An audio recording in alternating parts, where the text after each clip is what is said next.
गोपियों ने एक स्वर में गोपी गीत गाया। गोपी गीत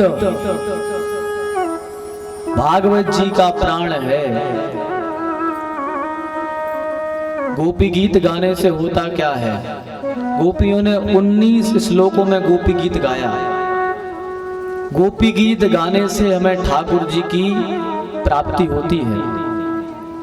जब गोपियों ने गोपी गीत को गाया है तो ठाकुर जी प्रकट हो गए। जो रसिक होते हैं, जो भागवत होते हैं, वह इस गोपी गीत का नित्य पाठ करते हैं। जिन्हें ठाकुर जी को पाने की कामना रहती है वह रोज गोपी गीत का पाठ करते हैं। ये श्लोक हमने इसलिए गाए, आप भले ही इसको समझ ना पाओ, भले ही श्लोक समझ में नहीं आए, पर कम से कम श्लोक आपके कान में तो पड़ गए।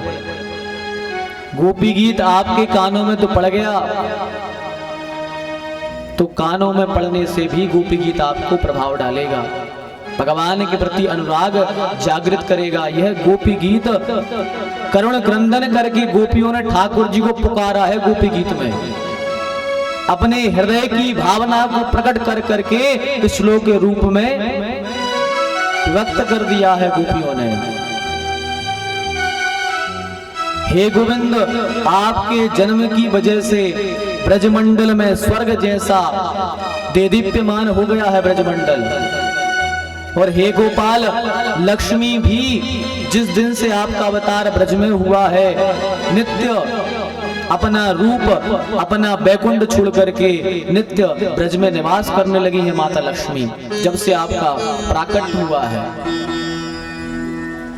यह कथा भगवान को प्राप्त कराने वाली है, आपको समझ में आए अथवा ना आए। जो भावुक होंगे उसे तो ये कथा समझ में आएगी, और जो भावुक नहीं होंगे उन्हें केवल आज नींद आएगी, क्योंकि ये गोपियों का ब्रह है। ये गोपियों का ब्रह है। जब भगवान के प्रति अनुराग होता है, जब अग्नि, कृष्ण के प्रेम रूपी अग्नि जब हृदय में जलती है तो आंखों से आंसू बहते हैं। ऐसे ही गोपियां रो रही हैं और ठाकुर जी को पुकार रही हैं। गोपियां कहती हैं, इसी तरह हमें ब्रह रूपी अग्नि में जलाकर भस्म करना था। अरे तो कालिया के जहर से हमको क्यों बचाया? हमें ऐसे ही तड़पा तड़पा के मारना था, तो हमसे इंद्र की रक्षा क्यों की हमारे लिए? अरे हमें जब आपकी प्रेम रूपी अग्नि में जलाना था तो दावाग्नि से हमारी रक्षा क्यों की? जब ब्रज में एक बार आग लग गई थी, भगवान ने आग को पान कर लिया था, आग को पी गए थे भगवान, तो गोपियां कहती हमारी रक्षा क्यों की? कंस के अत्याचारों से हमारी रक्षा क्यों की? हमें जब मारना ही था तो। अरे जब वो हमें राक्षस मारते, एक बार मरते, पर तुम्हारे ब्रह रूपी अग्नि में तो हम रोज झुलस रहे हैं, मरने के समान हो रहे हैं, पर मर भी नहीं पा रहे, मर है नहीं पा रहे, पर आपको भी नहीं छोड़ पा रहे। प्रणत देहि नाम पाप कर क्षमम तृणचरानुगम श्रीनिकेतनम।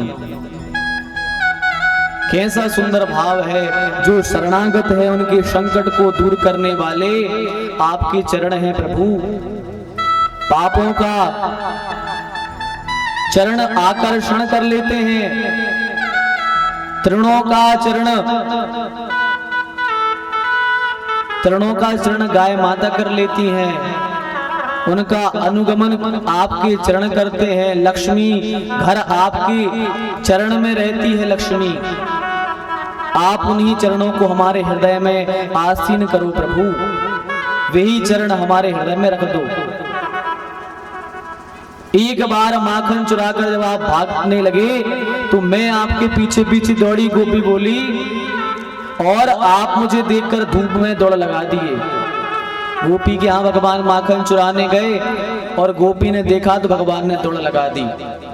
जब दौड़ लगाई तो भगवान धूप में, जल तेज धूप थी, भगवान बिना खड़ाओं के दौड़े जा रहे थे। गोपी ने कहा, कन्हैया जितना माखन चाहिए ले ले, पर धूप में तो ना जा, क्योंकि जलते तेरे पैर हैं और पीड़ा हमें होती है हमारे हृदय में। तेरे पैरों को धूप की ये रज तपाती है, पर हमारा हृदय तपता है, इसलिए हमसे दूर ना जाओ। तुम्हें जितना माखन चाहिए ले लो। नीतम नीतम यदि नवनीतम, सब ले लो। भगवान ने ब्रज में मक्खन की चोरी नहीं की, भगवान ने तो घर घर जा करके गोपियों के हृदय की, उनके प्रेम की चोरी की है। गोपियों का हृदय चुरा लाया भगवान ने गोपियों के प्रेम की चोरी की है, हृदय की चोरी की है, अपने मन की चोरी की है भगवान ने। गोपियां कहती हैं, नाथ ऐसे ही आप हम सब से दूर क्यों भाग रहे हो? अरे जंगल में बड़े बड़े नुकीले नुकीले पत्थर लगे हैं, कांटे डले हैं, हम आपको नहीं ढूंढते, आप मत भागो, क्योंकि आपके पैर में चोट लग जाएगी। जब भगवान गाय चराने जाते थे तो गोपियां पहले जाके जंगल हो आती थी, और जिस रास्ते से भगवान जाते थे उस रास्ते में जाती और देखती यदि कोई बड़ा पत्थर है तो उसको साइड में कर देती, नुकीले पत्थर है उनको पत्थर से पीटकर नीचे दबा देती, कांटों को साफ कराती। जब भगवान गाय चराने जाते तो गोपियां पहले साफ कराती थी कि ऐसा ना हो हमारे प्राण धन कृष्ण के लिए कहीं कांटा न लग जाए, कहीं कोई पीड़ा ना हो जाए। ये भाव था गोपियों का भगवान के प्रति।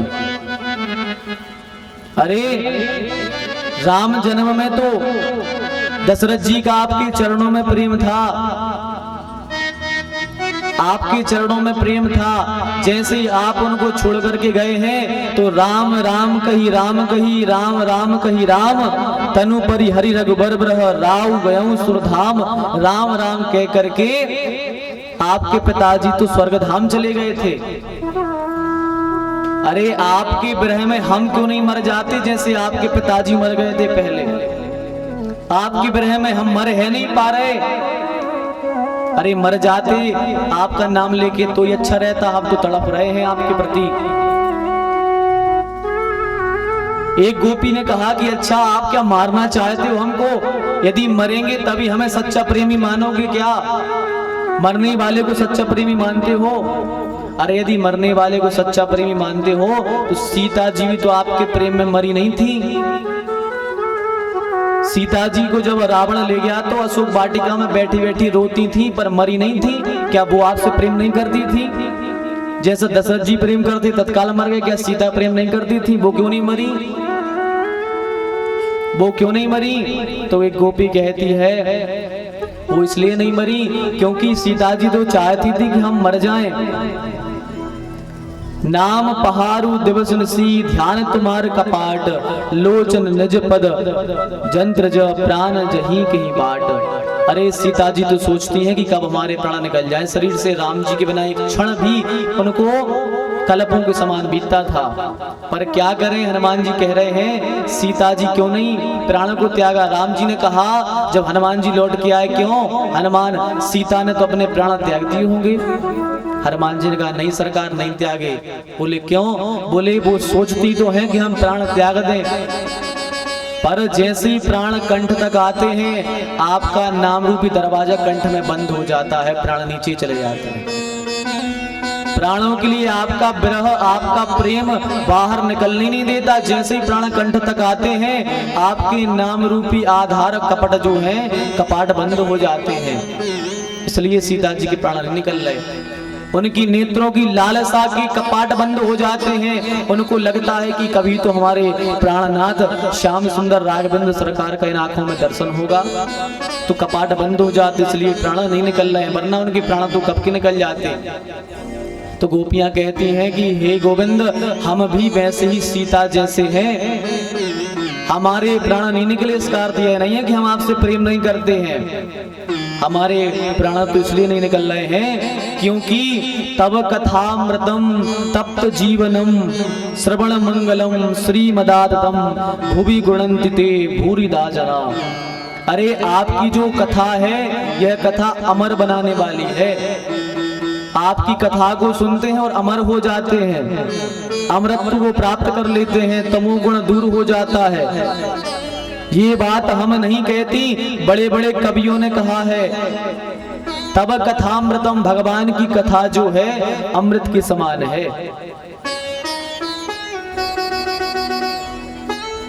हमारे मध्य में हमारे बड़े भैया आचार्य रोहित कृष्ण जी आए हैं, उनका बहुत बहुत स्वागत है, प्रणाम है।